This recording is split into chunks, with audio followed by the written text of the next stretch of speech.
Hello and welcome back to Jazzonomics. Again, somebody's deleted his last video from YouTube. I wonder who that was.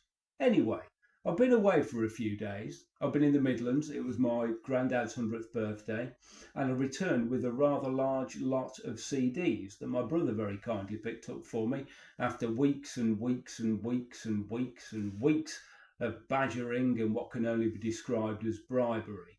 Anyway, the deal was done and Neil picked them up. But several months before this, I bought another large lot of CDs from the same seller on Facebook Marketplace, a woman called Sally. A lot of probably about 330 CDs, an awful lot of Oscar Peterson, some Clifford Brown, and some Tubby Haze. There was a book in the first lot that led me to believe that there would be some more CDs that showed themselves, and the book was The Sound of Miles Davis, a discography.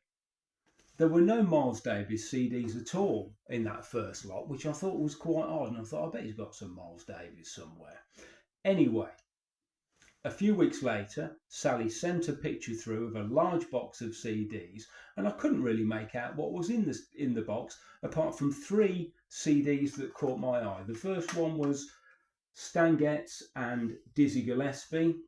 The second was Miles Davis, Blue Haze. And the third one was Miles Davis and Milt Jackson. That's a fabulous album. That's the pick of the three by some distance. Anyway, we arranged a price. I decided to buy them blind because I figured that the condition would be good and that there would be enough of interest in the box to keep me interested.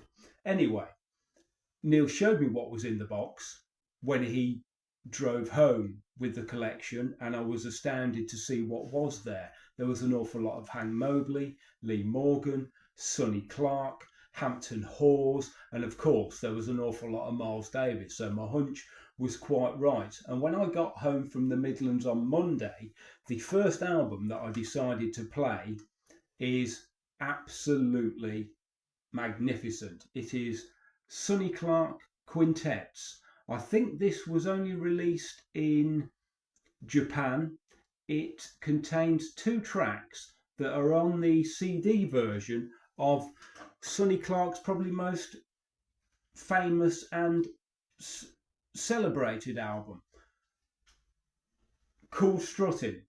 It was released in 1958. It features Art Farmer on trumpet, Jackie McLean on alto sax, Sonny Clark on piano, Paul Chambers on bass, and Philly Joe Jones on drums.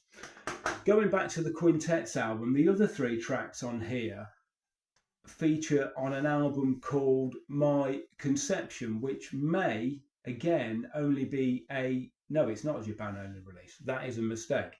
Anyway, that's probably enough for today, again, of what can only be described as a derisory repeat. I'll attempt to put a link on the YouTube page where you can have a good nose at the pictures on my bsky social page. If you like this video, although it was a repeat, please like, share and subscribe. You have been watching Jazzonomics again.